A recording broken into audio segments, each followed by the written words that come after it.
जय हिंद बच्चों। आज हम पढ़ेंगे हिंदी व्याकरण का पाठ वाच्य। कक्षा 7 का ये पाठ 20 है और कक्षा 8 का ये पाठ 22 है। तो आइए जानते हैं क्या होते हैं वाच्य। वाच्य से यह पता चलता है कि वाक्य में कर्ता, कर्म और भाव में से किसकी प्रधानता है। ठीक है, इससे यह स्पष्ट होता है कि वाक्य में प्रयुक्त क्रिया के लिंग, वचन तथा पुरुष, कर्ता, कर्म या भाव में से किसके अनुसार हैं। जो भी वाक्य दिया गया है उसमें हमें क्या पता चलेगा कि क्रिया जो है, क्रिया का जो लिंग है, वचन है और पुरुष किसके अनुसार है, कर्ता, कर्म या भाव के अनुसार किसके अनुसार है। तो अब हम वाच्य की परिभाषा बना सकते हैं किस प्रकार कि वाच्य क्रिया के उस रूपांतर को कहते हैं जिससे कर्ता, कर्म और भाव के अनुसार क्रिया के परिवर्तन ज्ञात होते हैं। या फिर हम ऐसे भी कह सकते हैं कि क्रिया के जिस रूप से उसके केंद्र बिंदु कौन होगा, कर्ता, कर्म, भाव का पता चले उसे वाच्य कहते हैं। अब ये यहाँ पर कुछ उदाहरण हैं, इन्हें देखेंगे। रमा पुस्तक पढ़ती है, पुस्तक पढ़ी जाती है, मोहन से पढ़ा नहीं जाता है। ये तीनों किसके उदाहरण हैं, कर्ता, कर्म और भाव के उदाहरण हैं। देखिए किस प्रकार के इसमें क्या हो रहा है कि कर्ता, कर्म और भावों के अनुसार क्रियाएं हो रही हैं। पहले वाक्य में क्या है, रमा जो है कर्ता है कि रमा पुस्तक पढ़ती है ना, तो रमा करता है और उसके अनुसार क्रिया हो रही है पढ़ती है। रमा के अनुसार पुस्तक पढ़ी जा रही है तो क्या हो रहा है कि पुस्तक को पढ़ती है। दूसरे वाक्य में पुस्तक, कर्म क्या है, पुस्तक के अनुसार क्रिया हो रही है कि पढ़ी जाती है, पुस्तक के अनुसार कर्म हो रहा है। अंतिम वाक्य में पढ़ा नहीं जाता है से ना पढ़ने का भाव स्पष्ट हो रहा है, अतः यहाँ क्रिया भाव के अनुसार हो रही है। तो वाच्य के 3 भेद होते हैं। 3 भेद किस प्रकार, 3 प्रकार होते हैं वाच्य के, या 3 भेद होते हैं, कर्तृवाच्य, कर्मवाच्य और भाववाच्य। अब ये जो ऊपर हमने 3 वाक्य देखे, ये वाच्य के ये तीनों भेद स्पष्ट होते हैं इनसे। पहला आता है कर्तृवाच्य। कर्तृवाच्य में क्या होता है, जिस वाक्य में क्रिया कर्ता के अनुसार हो उसे कर्तृवाच्य कहते हैं। ठीक है ना, जिस वाक्य में क्रिया किसके अनुसार हो रही है, कर्ता के अनुसार हो रही है, वहाँ पर कर्तृवाच्य है। जैसे क्या है, राम पत्र लिखता है, सीता पुस्तक पढ़ती है।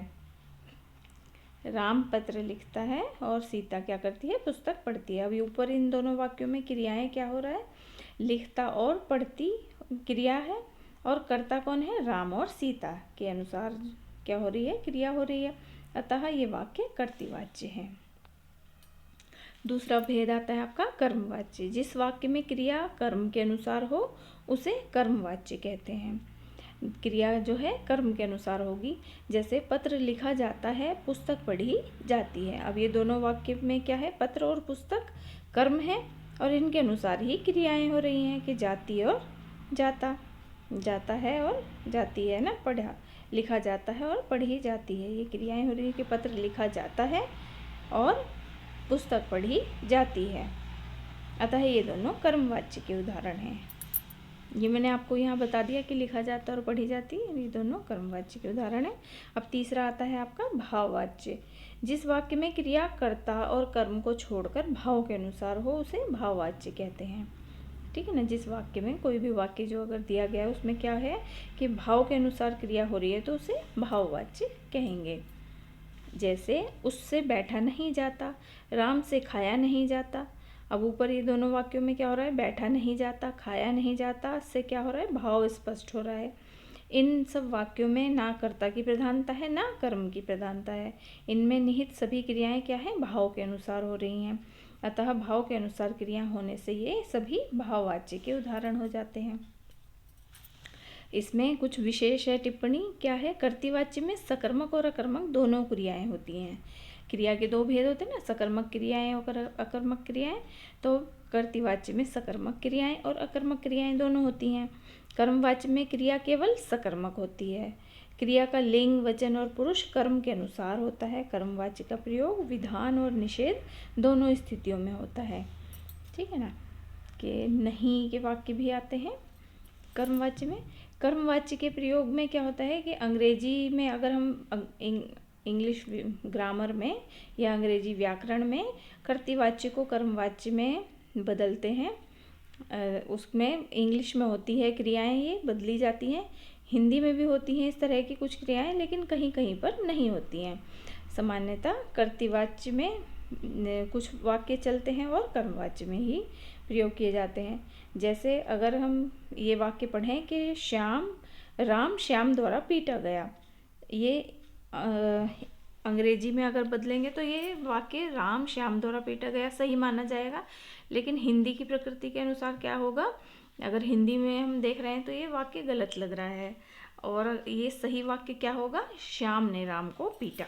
ठीक है, सही वाक्य इसमें ऐसे होगा। तो हिंदी में कर्मवाच्य का प्रयोग विशिष्ट स्थितियों में होता है। अब देखिए कैसे कर्तृवाच्य से कर्मवाच्य में बदलना। तो इसका उदाहरण देखो, मोहन गाड़ी चलाता है। अब ये कर्तृवाच्य है, अब मोहन द्वारा गाड़ी चलाई जाती है, ये कर्मवाच्य बन गया। तो अब कर्तृवाच्य को कर्मवाच्य में बदलने के लिए क्या क्या करना पड़ता है कि पहला क्या करना पड़ता है कि कर्ता के साथ से, द्वारा या के द्वारा लगाना पड़ता है। जैसे मोहन द्वारा लगाया हमने, देखो मोहन गाड़ी चलाता है बोला ना, तो मोहन द्वारा गाड़ी चलाई गई तो मोहन द्वारा लगा दिया इसमें। फिर क्रिया कर्ता के अनुसार न लगकर कर्म के अनुसार लगाई जाती है। जैसे गाड़ी चलाई जाती है, मोहन क्या कर रहा है, गाड़ी को चला रहा है, तो गाड़ी क्या हो रही है, चलाई जाती है। अब क्रिया के साथ जा धातु का रूप जो भी जोड़ा जाता है, जाता या जाती, ठीक है ना, जाती लगा दिया इसमें। और उदाहरण है जैसे मोहिनी गीत गाती है, मोहिनी द्वारा गीत गाया जाता है। फिर है सुमित ने नृत्य किया, सुमित द्वारा नृत्य किया गया। अब कर्तृवाच्य से भाववाच्य में बदलना, तो इसमें कैसे है कि बच्चा सोया है। अब ये कर्तृवाच्य है, बच्चे से सोया जाता है, ये भाववाच्य में बदल दिया। अब इसमें क्या है, कर्ता कौन है, बच्चा है, बच्चे के साथ क्या, से, द्वारा, के द्वारा लगा देते हैं। क्रिया के साथ जाना धातु का प्रयोग किया गया है, और क्रिया क्या है, एक वचन है और पुल्लिंग है। ठीक है, और ऐसे ही कुछ और उदाहरण हैं, जैसे लड़की हंसती है, लड़की से हंसा जाता है, मोहन नहीं चलता, मोहन से नहीं चला जाता। और भी हम देख सकते हैं, कर्तृवाच्य से भाववाच्य में बदल दिया और भाववाच्य कर्मवाच्य में बदल दिया। ठीक है ना, तो ये हम कर्तृवाच्य को कर्मवाच्य में और भाववाच्य में बदल सकते हैं इन वाक्यों में। तो आशा करती हूँ ये आपको वाच्य समझ में आ गए होंगे। धन्यवाद।